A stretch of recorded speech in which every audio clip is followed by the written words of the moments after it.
Last time Ellie discovered that her business made a gross profit of £72,000. There wasn't £72,000 in her bank account. So where was the rest of the money? Let's look at her statement of comprehensive income again. So last time we calculated Ellie's gross profit. And she made a gross profit of £72,000. And we worked that out by taking her revenue, subtract her cost of sales to get to her gross profit. And remember, her cost of sales were her direct costs. But Ellie has another set of costs to look at. She has her operating expenses. And her operating expenses are the everyday costs of running a business.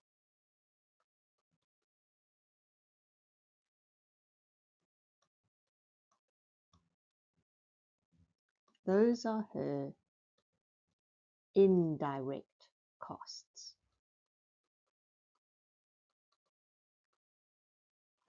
So her operating expenses are things like rent and staff and insurance. They're things she has to pay for to run a business, but they're not connected to the cupcakes themselves. So to work out her operating profit,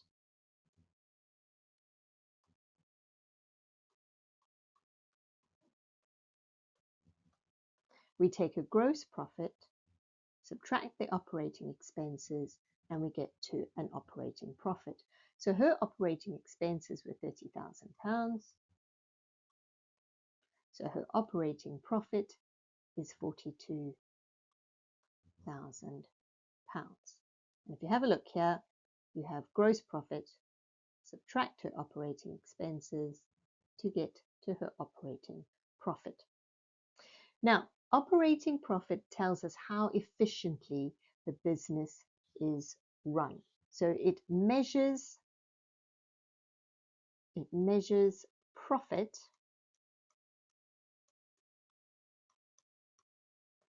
after operating expenses. And remember, gross profit measures profit after cost of sales. So if her operating expenses go up, her operating profit is going to go down. If her operating expenses go down, her operating profit is going to go up. So if she's spending more on rent, her operating profit goes down. If she can negotiate lower rent, then her operating profit is going to go up.